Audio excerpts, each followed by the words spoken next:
This is the latest Golf GTI, which has just gone on sale in South Africa.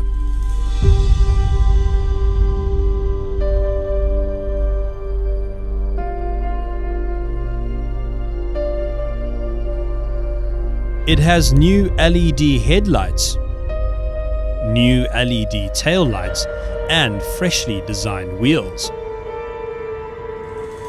But I know what you're thinking, the Golf Mark 7 GTI isn't even that old, is it? And you'd be correct. At the moment, it feels like Volkswagen releases a GTI every 6 minutes. The Golf 7 GTI, which this car is pretty much based on, that came out 4 years ago. We've got a Polo GTI now. They're about to release the Up GTI, which sounds like it's going to be a hoot, to be honest. There's a GTI Club Sport, there's a GTI Club Sport S, and then of course there's a Golf R. So you really do have a lot of choice these days if you really want a GTI. But let's call this one Golf 7.5 GTI. And while the new Golf range starts at 289,000 Rand, which I think is amazing value, this GTI goes for 545,000 Rand. And the car I'm sitting in has been spec'd to 644,000 Rand. And that's because there are some really nice toys, some really nice options that you're probably going to want to tick.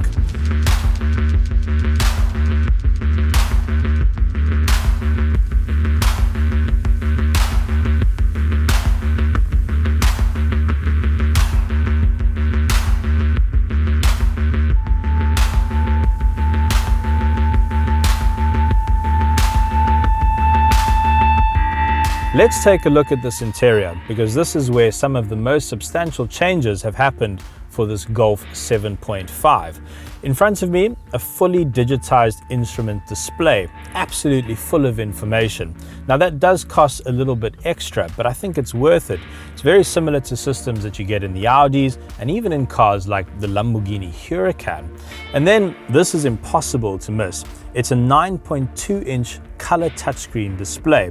Also costs a little bit extra, but I would say it's worth it. Absolutely full of functionality, just about every type of media connection you can think of. And then look at this, it has gesture control. I mean, that just came out on the new BMW 5 Series. I do kind of feel like I'm air slapping the car though. It's quite fun. And that's kind of the theme of this Golf. I don't know if you remember, but about 2-3 years ago, we drove the S65 AMG, the Mercedes. That was worth 3.5 million Rand. And this car has so much of the same tech. I mean, radar guided cruise control, it will park itself. It will even park itself if you've got a trailer on the back. And that's what's quite impressive about this new Golf. With a starting price of 289,000 Rand, you get so much more. You just get so much more tech for your money.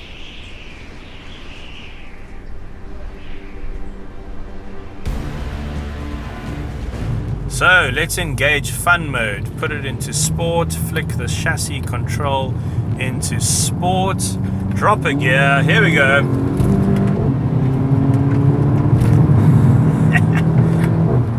You do not want to get it wrong up here. Foot flats, 6,000, bang up a gear. Maximum concentration.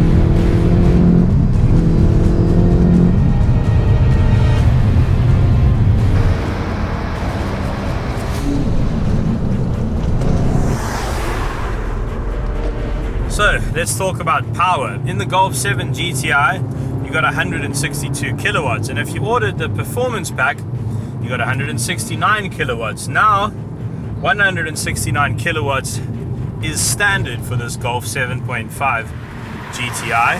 Max torque, 350 Newton meters. Max torque available at 1500 RPM. So it's really easy to access all of this car's grunt. And yes, there are more powerful hot hatches out there today, that's for sure. But if I'm honest, every time I drive a Golf GTI, I find myself thinking, do you really need more power than this? Not sure. I mean, don't get me wrong, I like powerful cars. I've driven the Lamborghini Huracan on the same road, and it was awesome. But I mean, I don't know if I'm having any less fun in here.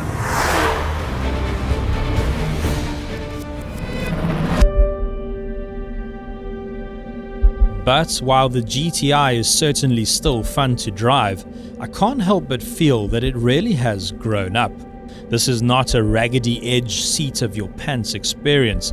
It's almost too competent.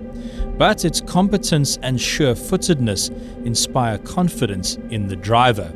Of course, if you want a GTI that you need to wrestle with, then Volkswagen will happily sell you the Club Sport.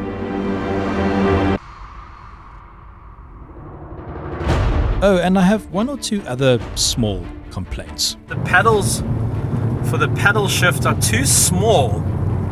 I don't know, maybe I have small hands like Donald Trump, but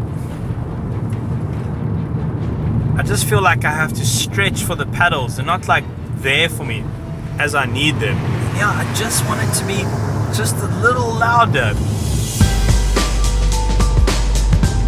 It's hard to criticize the Golf because they've almost struck the perfect balance between a car that you can happily drive every single day of your life and a car that when you get to a mountain pass like this, you can just absolutely hammer it. And the thing about a Golf is, not only is it quick and enjoyable to drive, and it's got all these amazing systems to help you on your day-to-day drive, it's actually also really practical.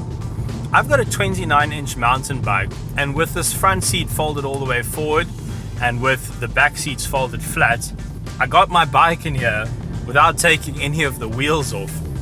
And the funny thing is, my brother has a Toyota Fortuner and he can't do that. He can't get his bike into his car without taking a wheel off. I mean, that is hilarious. And that's the thing about Golf, it really is an everyman car, the all-time classic all-rounder. It just does everything, and it does everything really well.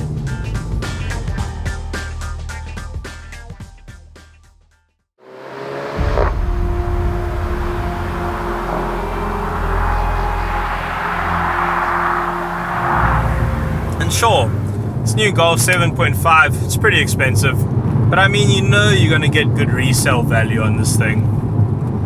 I know cars are getting expensive. I'm the last person to defend car pricing.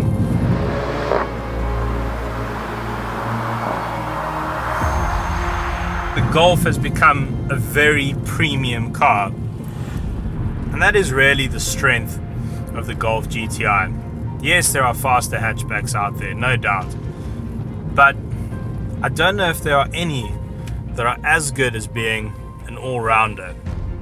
And that's what you're paying for. You don't need to have a bigger car, and you don't need to have a sports car. You can actually just buy a Golf GTI and you've got everything wrapped up in one. Maybe in that sense, it'll save you a lot of money.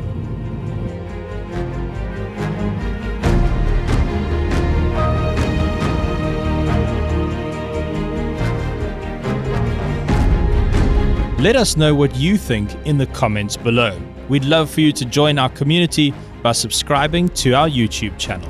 Thanks for watching.